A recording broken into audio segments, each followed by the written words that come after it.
Salut les amis, soyez toutes et tous les bienvenus sur ma chaîne YouTube. Aujourd'hui on va faire une nouvelle review et celle-ci va être portée sur la dernière figurine faisant partie de la série des bronzes V3 classiques de Bandai. Et donc, comme vous pouvez le constater, on va faire la review de Shiryu, le chevalier du dragon, avec son armure V3.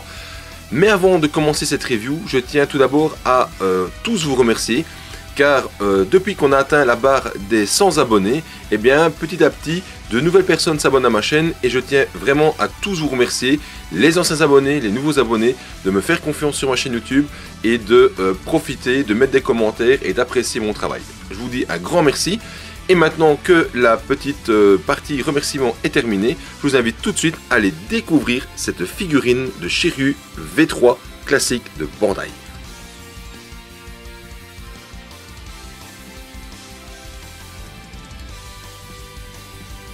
Découvrons ensemble cette boîte. Alors, nous avons ici donc une boîte édition Miklos classique, donc en volet, avec sur la face avant, en avant-plan, Shiryu monté en armure. En arrière-plan, on a une illustration tirée de l'animé de Shiryu. Puis dans le fond, bien lointain, on a toujours ces étoiles, hein, ce cosmos, avec de part et d'autre les deux colonnes grecques, et toujours le même défaut, comme sur les autres boîtes de Miklos classique de bronze V3. C'est que l'illustration donc tirée d'animé est en semi-transparence à plus ou moins 75% et donc on voit les colonnes au travers ou parfois des étoiles et c'est pas très joli, mais voilà, c'est comme ça. Bandai n'a pas fait à l'époque l'effort de faire une belle illustration, en tout cas un bon montage visuel, mais voilà, on devra s'en contenter. Ensuite, différentes écritures, Senseiya Arcades, chapitre sanctuaire, Miklos classique, Dragon V3, blabla. Ensuite, le petit sticker, enfin le logo de Bandai et cette figurine a maintenant 13 ans puisqu'elle a été éditée en 2005. Alors comme vous pouvez le constater, il n'y a pas de stickers de la Toei dessus. C'est normal, tout simplement parce que c'est une édition française. Et pour preuve, hop, sur la tranche supérieure, on va retrouver quoi? Eh bien, le fameux sticker collé Senseiya, les chevaliers du zodiaque, Hades, chapitre le sanctuaire, Shiryu, le chevalier du dragon, 3ème armure, avec un petit numéro de référence. Stickers qui pour moi n'a jamais eu d'utilité, qui parfois en plus dénote au niveau de la couleur parce qu'il est jauni ou quoi que ce soit et donc c'est pas très esthétique. Donc voilà, preuve que c'est une version française et preuve supplémentaire en dessous, les petits autocollants avec les normes CE, distribution par AB Productions, recyclage, 8 ans et plus, etc. Et dans les différents angles, les conseils d'utilisation, donc c'est-à-dire pardonner au moins 36 mois, etc. Dans différentes langues, anglais, français, espagnol, allemand, néerlandais et portugais. Ensuite, sur les tranches, on va retrouver quoi? Eh bien, de part et d'autre, donc le symbole du dragon qu'on retrouve sur la Pandora Box. Et sur la face arrière, on va retrouver quoi? Différentes illustrations de Shiryu. Ici, Shiryu dans une pose, je vais dire un peu méditation, concentration, sur un fond avec de la roche qui fait penser aux 5 pics, avec de la brume. C'est vraiment très esthétique, je trouve, comme visuel. Ensuite, différentes poses. Ici, le Rosan Yakuryuha, l'attaque d'Excalibur, une pose d'attaque avec le Rosan Shoryuha, et ensuite le totem qui est représenté. Et à l'intérieur, si je l'ouvre, on retrouve quoi? Eh bien, on retrouve en fond gris, enfin sur un fond noir, on retrouve le dragon en gris, donc, et ces fameuses fenêtres de Miklos classique qui permettent de visualiser le contenu de la boîte. Voilà, ni plus ni moins. Visuel arrière qui pour moi est assez joli, figurine que j'ai acquise d'occasion il y a peu avec mes autres V3, qui est encore en bon état, et enfin la figurine forcément, et qui au niveau de la boîte a quelques petites traces d'usure, mais voilà, c'est assez raisonnable. Alors là-dessus, maintenant que la boîte a été découverte ensemble, et bien maintenant on va pouvoir passer à la découverte de son contenu.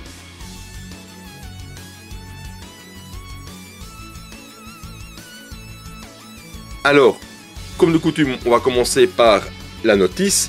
Donc notice qui rappelle donc la boîte, hein, un fond qui fait penser à une texture de pierre, le symbole du dragon de la Pandora Box, différentes écritures, d'accord, avec l'encadrement bleu qui rappelle la couleur de l'armure. Ensuite, enfin bleu, vert d'eau plutôt. Ensuite, à l'intérieur, quand on l'ouvre, sur un style fond marbré, eh bien on retrouve le montage de la figurine, le montage du totem et le montage de l'armure sur la figurine. Le totem est assez ennuyeux à monter. Ça, je fais tout de suite la parenthèse. Pourquoi? Parce que cette partie-ci, donc la partie qui vient en dessous on va dire, du corps du dragon est assez difficile à enlever.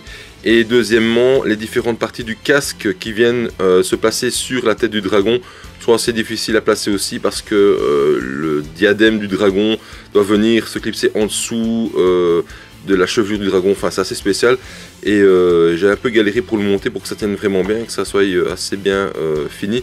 Donc voilà, ça c'est le petit détail, la petite parenthèse de la figurine, enfin au niveau du totem. Face arrière, Pandora Box, différentes écritures, ça change rien.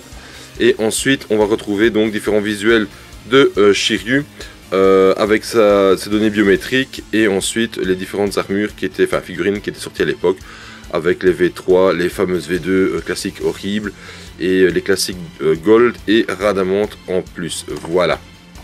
Ensuite, on va retrouver quoi comme c'est une édition française? Bing, oh, la fameuse notice en néerlandais et en français. Voilà, du dragon, ici en français. Il a 14 ans, hein. C'est vrai qu'ils sont grands pour des enfants de 14 ans. La taille, le poids, etc. Il est né le 4 octobre, hein, donc le 4 octobre c'est son anniversaire. Il est japonais, son entraînement c'est les 5 pics de Rosan en Chine. Ses attaques, l'envol du dragon, le cœur du dragon, les 100 dragons suprêmes de Rosanne, et ensuite l'ultime dragon, enfin voilà. Tout ça en plus, pour rien, vu que la notice en japonais est largement suffisante pour le montage. Ensuite, deux blisters, vu que deux fenêtres sur la boîte. Premier blister, d'ailleurs j'ai posé, enfin pas posé, poussé plutôt la boîte sur le côté afin qu'on puisse bien voir les blisters. Donc premier blister, donc ici reprenant Shiryu avec les différentes pièces d'armure, vous voyez il n'y a pas grand chose, et le deuxième visage ici, hop, qui est avec ses yeux, hop, fermés, le visage s'est retourné, tout simple, voilà, ni plus ni moins.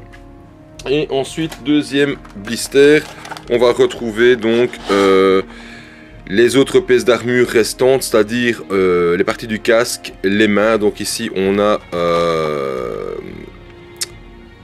3 paires de mains, deux montées sur, une paire montée sur la figurine, deux disponibles ici, plus la main pour faire l'attaque d'Excalibur. Alors chose aussi, il n'a pas de main couleur chair, donc ça c'est pas mal, parce que c'est vrai qu'au final ça sert pas à grand chose. Et en plus on a une chevelure en plus, et cette chevelure ne sert strictement à rien. Et si jamais quelqu'un peut m'expliquer à quoi elle sert, eh bien je suis tout oui, parce qu'au final la chevelure, si vous la regardez bien de part et d'autre, par rapport à l'autre, elle est très ressemblante. Enfin, je vais même la mettre dans l'autre sens, comme ça on voit toutes les deux de dos. Regardez, elles sont très ressemblantes, et donc je vois pas trop l'intérêt. Ou alors peut-être que c'est pour mettre sur la V2. Je verrai ça plutôt comme ça, sur la V2 classique, mais voilà. Donc celui qui peut me donner une info là-dessus, eh bien, je suis preneur, parce que je serais quand même curieux de savoir à quoi ça sert, étant donné que les V3 ont des bonus, pas toutes, mais certaines ont des bonus, et celle-là, le bonus, je vois pas trop l'intérêt de l'avoir, parce qu'en plus de ça, on a le casque de la V2 qui est également disponible dedans, donc je pense que c'est la chevelure qui va avec, mais voilà, je ne le jurerai pas, j'en ferai pas un vrai, donc donnez-moi l'info, je suis preneur, voilà. Là-dessus, ben, maintenant que c'est fait, je vais ouvrir les blisters hors caméra, puis on attaque le montage qui va être assez rapide.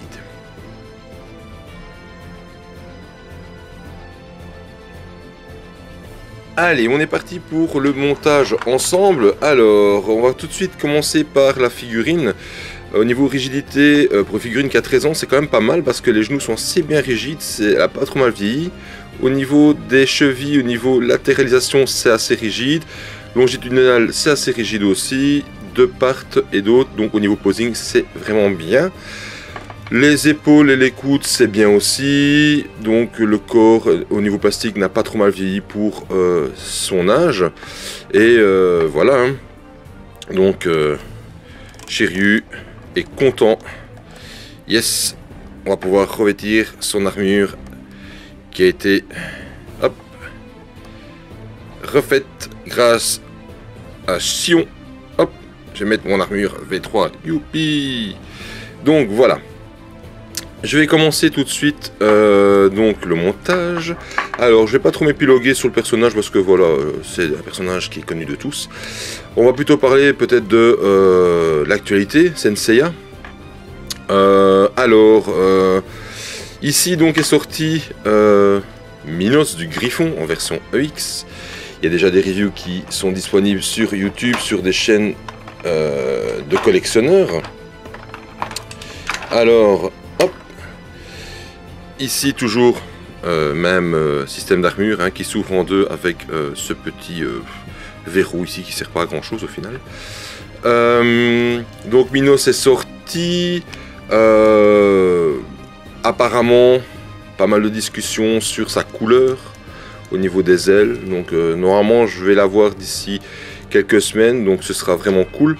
Et je en ferai la review. Mais bon, pour ça, il faut d'abord qu'il arrive à la maison. Sinon, que dire de plus sur l'actualité Senseiya, qu'il y a des revivals de DV1 qui sortent, hein. Il y a le Shun qui sort bientôt de nouveau en revival. Alors c'est vrai que quand je vois un petit peu les prix de vente, il y a pas mal de gens qui disent oui mais c'est bien parce que ça va permettre justement aux gens de l'acquérir moins cher que si on devait l'acheter la première version. Bah je suis pas persuadé au final parce que si vous regardez le prix qui est en euros mais par rapport à son prix au Japon, bah oui ça c'est fatalement ça sera moins cher. Par contre si vous mettez à ça en plus les frais de port, bah, fatalement, elle vous coûte quasiment aussi cher que d'acheter la première édition. Voilà. Donc je suis pas persuadé que ce soit une super bonne affaire au niveau du prix. Je pense que elle coûte quand même plus cher à la base qu'au moment où elle était sortie. Je pense. Sinon, je sais que je vais encore me faire incendier. On va me dire, ah, Orpheus, non dit Joe, on t'a déjà dit, mets des gants, mets des gants, mets des gants, mets des gants. Alors oui, c'est promis, je vais mettre des gants. Cependant, j'ai pas eu l'occasion d'aller en rechercher parce que j'ai vraiment pas mal de choses à faire. Et donc, c'est promis, j'irai en chercher. Alors, ici, petite parenthèse donc sur pour le montage. Le ceinturon de Shiryu est une vraie misère, comme vous pouvez le voir. Toutes les petites plaques sur le côté ne tiennent absolument pas comme il faut. Dès que vous touchez, ça tombe. C'est une grosse misère. Je l'ai découvert en faisant le montage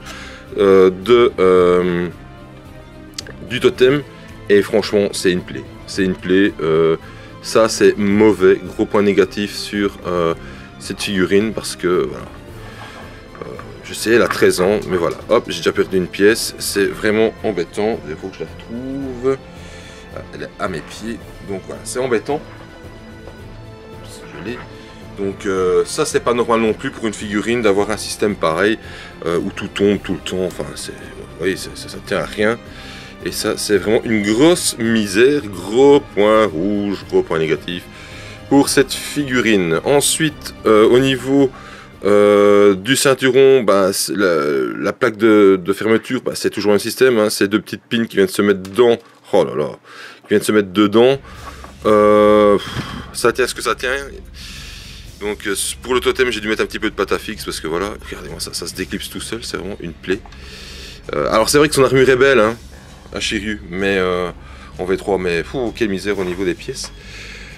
Ensuite, donc voilà. Alors, que dire de plus, sur les derniers événements au sein de la communauté, j'ai encore entendu qu'il y avait des gens qui mettaient des commentaires un petit peu je veux dire grossier ou mal placé, mal intentionné, voilà, ce genre de trucs, ça me fait de la peine d'entendre ce genre de trucs. Alors je suis content, sur ma chaîne il n'y en a pas. Après voilà, je trouve ça un peu dommage parce qu'au final le but c'est de partager quand même ce qu'on fait avec les gens et pas, on n'est pas là pour se faire incendier dans tous les sens ou quoi que ce soit. Donc voilà, j'ai enlevé comme ça celui-là. Donc voilà, essayons de tous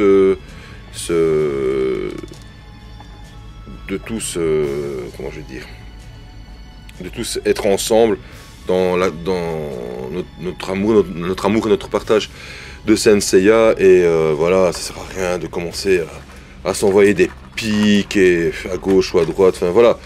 Après les gens font ce qu'ils veulent, hein, mais je trouve ça un petit peu dommage d'en arriver là et d'avoir parfois des commentaires désobligeants, enfin je trouve ça un peu nul. Après voilà, c'est ce que j'en ai encore entendu parler cette semaine et voilà, je trouve ça vraiment dommage.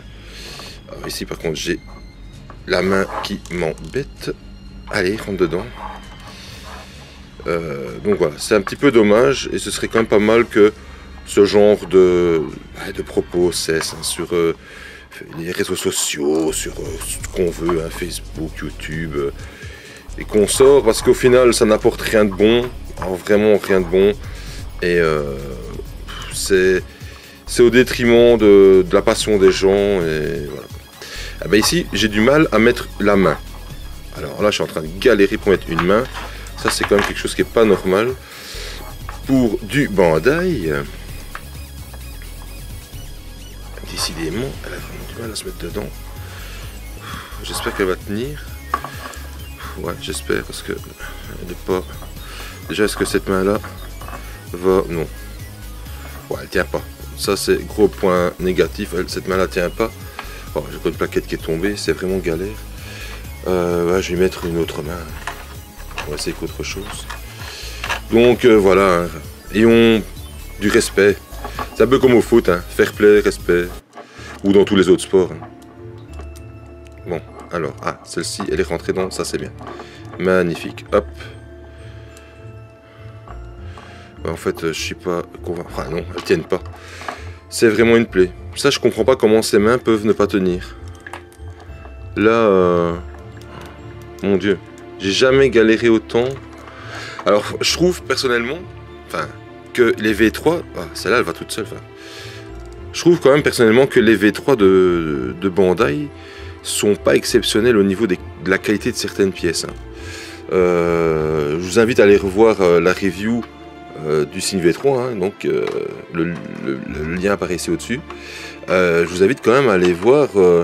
Lui déjà au niveau des épaulettes c'était pas terrible.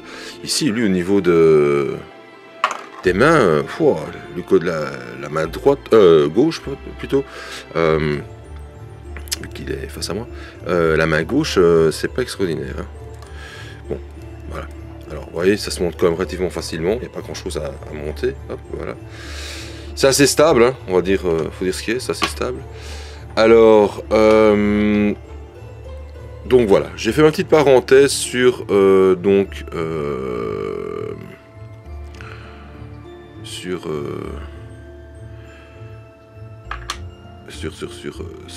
fait que sur les réseaux, il y a un petit peu de déchaînement qui est fait, et je trouve ça un peu dommage. Il faut que j'aille chercher les pattes du dragon qui sont ici, hop. Les pattes du dragon qui sont sur le totem. Donc ça c'est à démonter. Hop, voilà. Hop, donc vous démontez les pattes. Top. Sinon ça va pas. Donc ouais voilà, je trouve ça dommage. C'est nul. Je le dis à chaque fois, hein, le but c'est de partager ce qu'on fait et pas de se lyncher. Enfin, ça n'a aucun intérêt, vraiment aucun.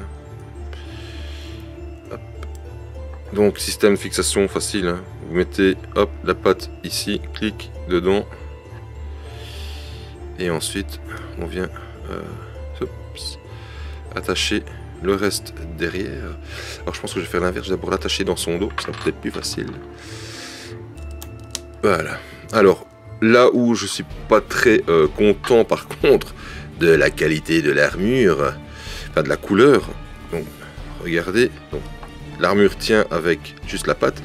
Je vous montre, regardez la différence de couleur que l'on a, voilà, entre l'armure et cette patte en plastique qui est vraiment pas belle du tout. Alors c'est un gros problème parce que visuellement c'est moche, c'est très moche, et d'autant plus que si je vous montre le totem, regardez le totem, tout ce qui est bras articulé du dragon, enfin les pattes articulées, c'est en plastique d'une couleur pourrie, alors que le corps il est de la même couleur que l'armure. Alors pourquoi est-ce qu'ils n'ont pas fait ça, cette couleur là, voilà, comme l'armure.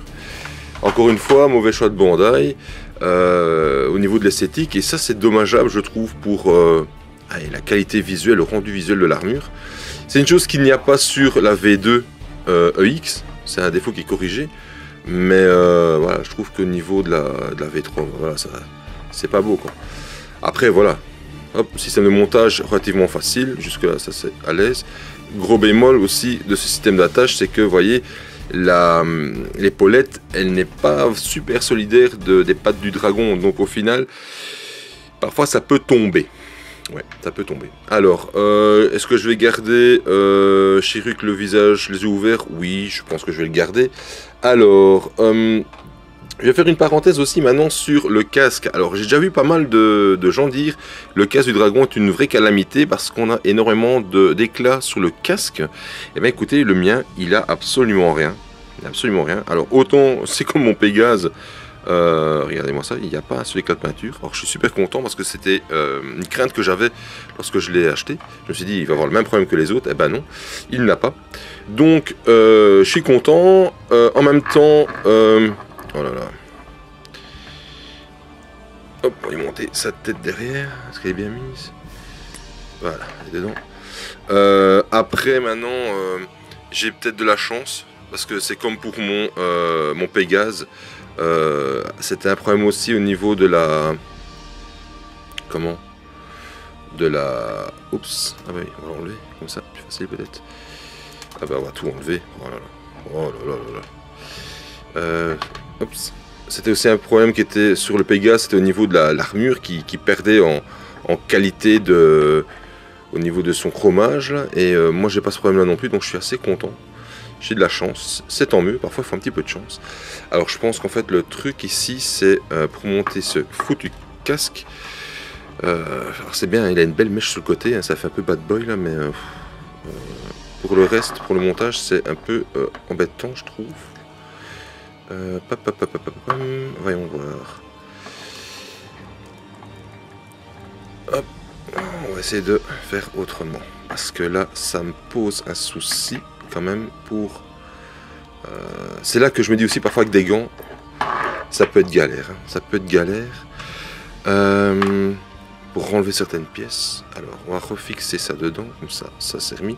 Le casque ne tient vraiment pas bien dans son emplacement. Ça tient vraiment pas bien du tout. Donc, voilà. Je suis pas... Ah oui, d'ailleurs, si je mets à l'envers, ça peut aller. Je suis pas super satisfait à ce niveau-là. D'ailleurs, j'avais dû l'enlever pour le monter sur le totem, pour le remettre sur la chevelure après. C'était vraiment galère. Hein. Voilà, ça y est, là il est placé. Ok, ça a l'air d'être dedans. Oui, c'est dedans. Ça c'est bien. Et alors, la partie supérieure du casque, voilà, qui s'enfonce. Ouais, ça s'enfonce pas super bien. Ça tient, voilà. Ça tient ce que ça tient en fait. Hein. Ouais. Au niveau qualitatif, le casque c'est pas extraordinaire. Hein. Alors j'essaie de faire ça pour mettre un peu plus. Ouais. Vous voyez ça saute comme pour rire. Donc amateur de posing, prenez votre mal en patience parce que ça peut être ennuyeux. Alors hop voilà, on va le remonter dessus. Allez. Décidément. Je trouve pas super. Hein. Franchement, ce diadème du dragon, il est mal pensé. Donc, voilà. Hop. Zoup. Voilà. Oh là là là là là. Ça tombe tout le temps. C'est vraiment une plaie. Et c'est toujours les mêmes qui tombent. Oh là là. Vous voyez, ici, l'épaulette, elle est tombée. Parce qu'en fait, ça, comme je vous le disais, ça tient pas à grand chose au niveau de la patte du dragon. Donc vous voyez, c'est vraiment un problème qui est vraiment ouais, pénible sur cette figurine.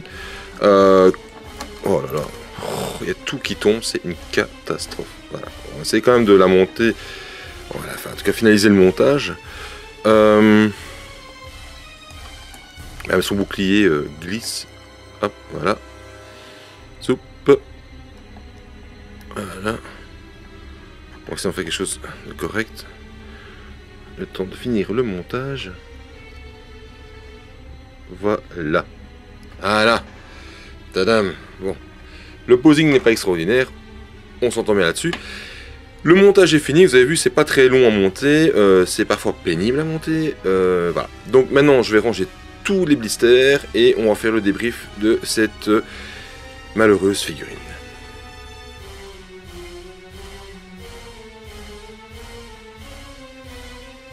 Voilà les amis, on se retrouve pour la pause et le débriefing de cette figurine et croyez-moi, il y a vraiment pas mal à redire.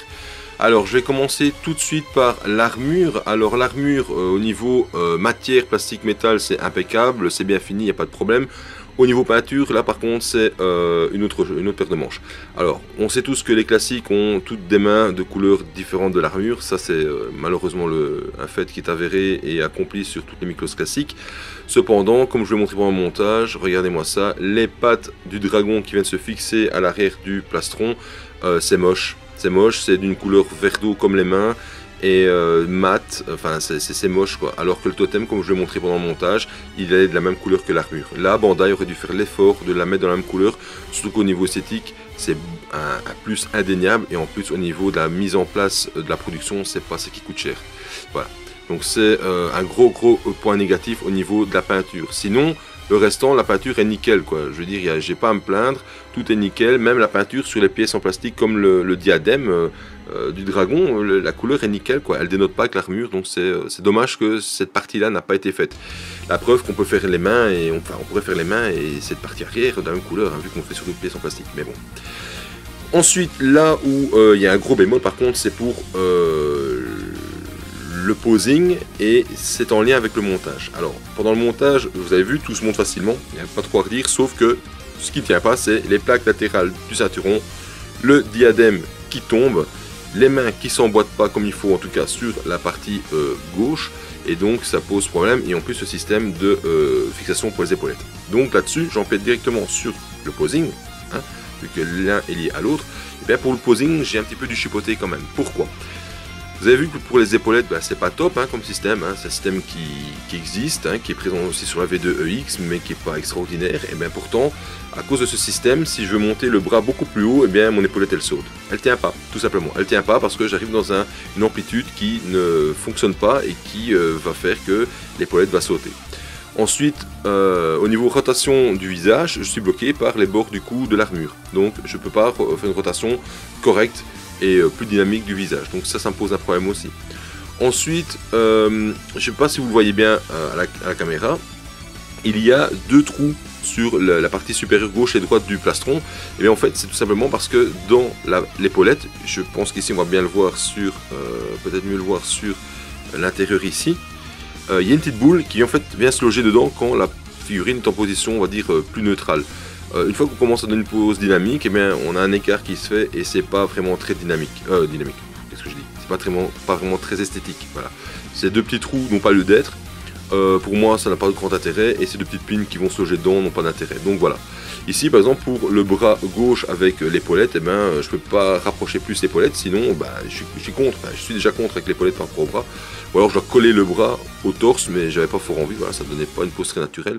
Donc voilà. Donc ici je suis embêté pour la pose dynamique avec Excalibur parce que j'aurais bien voulu monter le bras plus haut et c'est pas possible. Ensuite pendant le montage, ben, je disais les épaulettes tombent, les plaques latérales tombent et le diadème il tombe, donc c'est du chipotage, on perd du temps, ça agace, ça énerve et c'est vraiment pas top. Le bouclier par contre, pareil aussi, hein, au niveau serrage, ben, quand on met sur le bras, il a tendance à bouger, à se desserrer, à retomber et se laisser aller, donc c'est pas génial non plus. Donc voilà.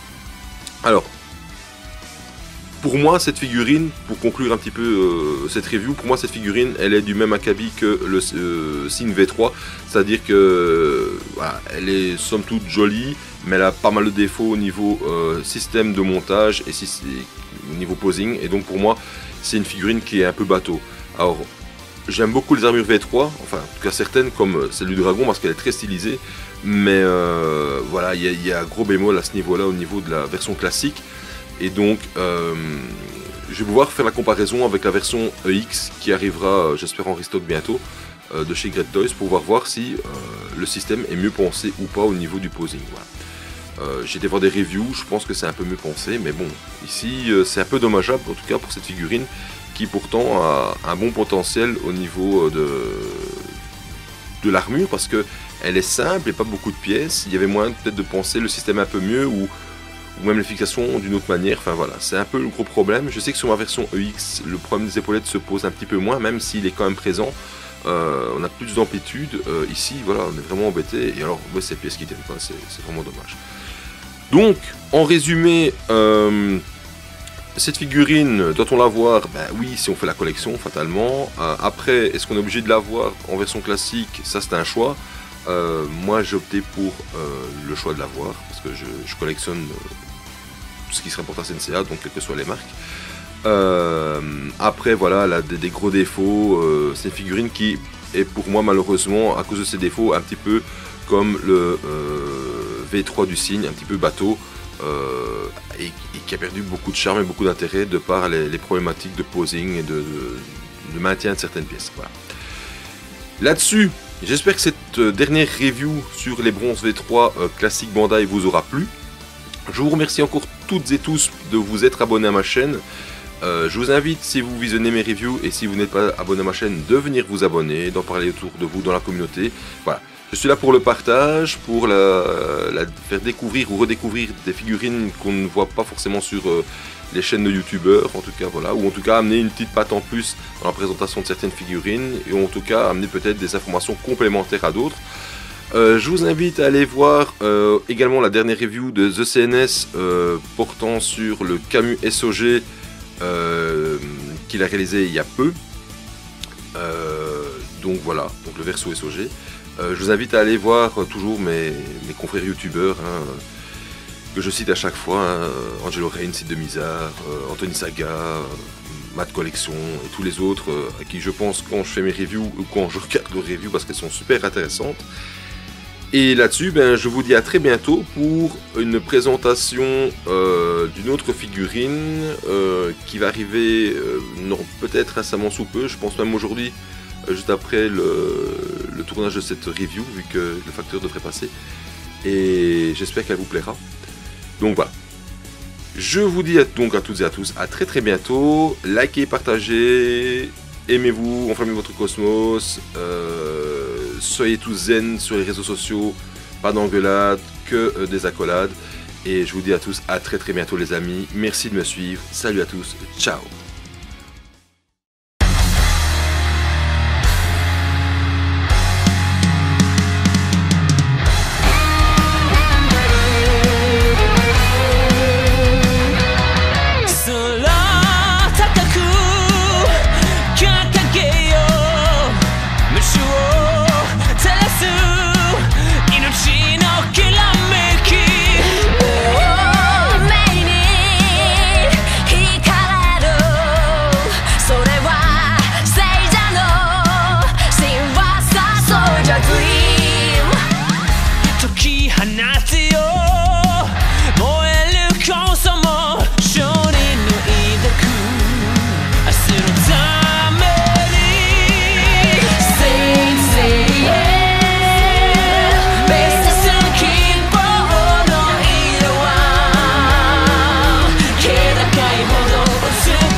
Quand nous entendrons la douce mélodie d'une lyre résonner au loin, dans l'immensité de la nuit, nous saurons qu'il s'agit de la lyre d'Orphée.